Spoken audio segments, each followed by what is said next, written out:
ladies and gentlemen of the press, and fellow Kenyans,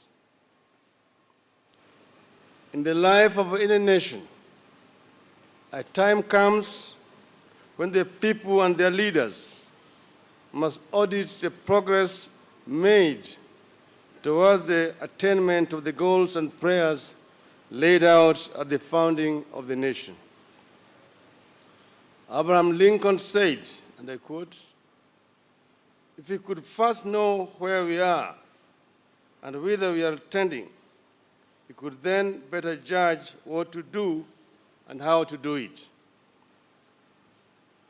When such time comes, the leaders entrusted to secure the goals, in our case, justice, unity, peace, liberty, and prosperity for all, have a duty to reflect on their performance in the search for these hallowed goals.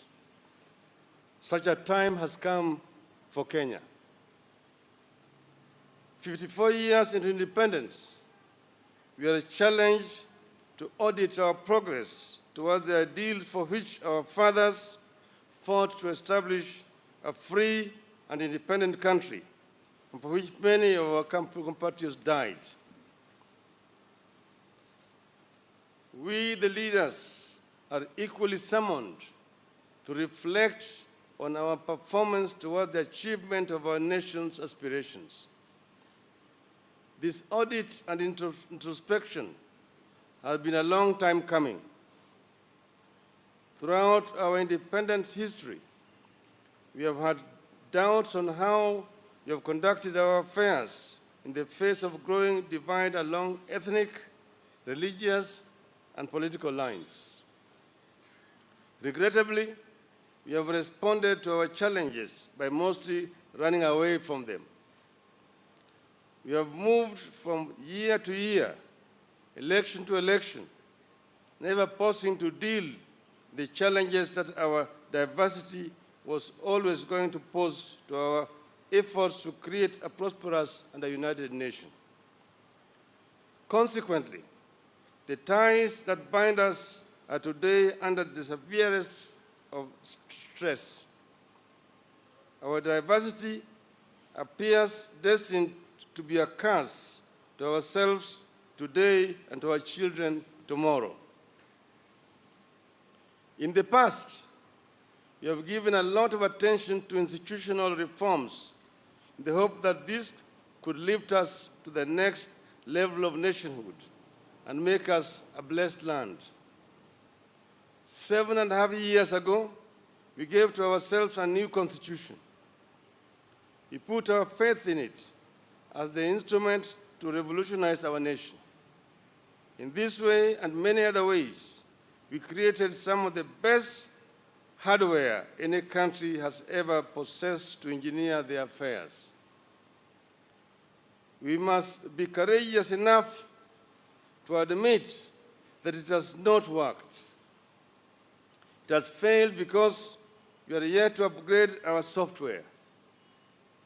We have been pouring new wine into old wineskins. The gospel tells us that new wine needs new wineskins. The time has come for us to confront and resolve our differences. These differences are becoming too entrenched. No two Kenyans agree on the origins of the differences and what they portend.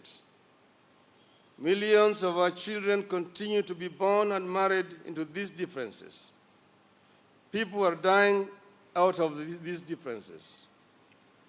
Many of these differences are already well entrenched in the third generation of Kenyans that are currently leaking into the fourth generation in primary and secondary schools.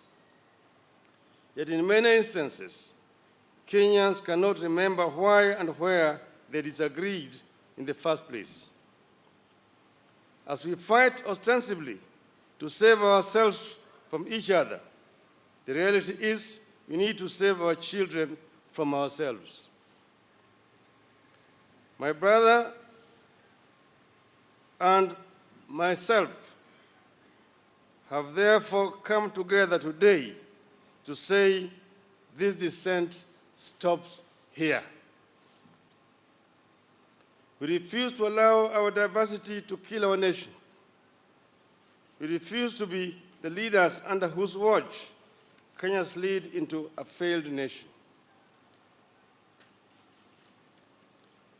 This is a call to self-reflection. We have to look into ourselves and challenge our readiness to make the changes that will allow our institutional reforms to work. So long as we remain divided, acrimonious, selfish, and corrupt, no amount of institutional reform will better our lives. The reform process will become an exercise in diverting attention from our own failings and taking refuge in the blame game. We therefore seek your partnership in this initiative, fellow Kenyans. We are all sailing in this one ship. We must come together to scoop out the water that has been sipping, or we shall capsize. We have traveled too far to turn back. We would never make it back to the shore. Yet we can't make it to our destination either. Our only option is to come together and scoop out the waters of animosity that we have been pouring into the boat before we all sink. Once again, as Lincoln said, the result is not doubtful. We shall not fail. If we stand firm, we shall not fail. God bless Kenya. So, kwa Kiswahili tumekuja pamoja na ndugu yangu Uhuru Kenyatta. Tumeongea kwa kirefu na tumekubaliana ya kwamba tunataka kuunganisha Kenya iwe taifa moja. Na tumesema mgawanyiko ambayo imekuwako tangu uhuru mpaka leo itakwisha hapa na sisi. Na kutoka hapa tunataka kuunganisha taifa la Kenya ili tutembee pamoja kama watu moja. Hiyo ndio sababu ya sisi kukuja pamoja hapa siku ya leo. And we say that the divide ends here, beginning the process of building the bridge that binds Kenya together. Yes, where we are. Sasa ndugu yangu ataongea. God bless. Thank you. As he has clearly indicated, we have had the opportunity for extensive discussions on matters Kenya. And we have come to a common understanding, an understanding that this country of Kenya is greater than any one individual. And that for this country to come together, leaders must come together. Leaders must be able to discuss their differences. Leaders must be able to discuss freely and openly what ails our country, what is the reason and the cause for the ethnic divisions and frictions that we see across the country, that sometimes lead to even intercommunal conflicts, as we have seen in various parts of our country. We have seen up in Wajir, as we have seen in the borders of West Pokot and Marakwet and many other places. So we have a responsibility as leaders to be able to come together to discuss these issues and to find solutions, solutions that will bind our people together, that will unify our country, and that will give us a life cycle that is beyond the 5 years that we have established for ourselves.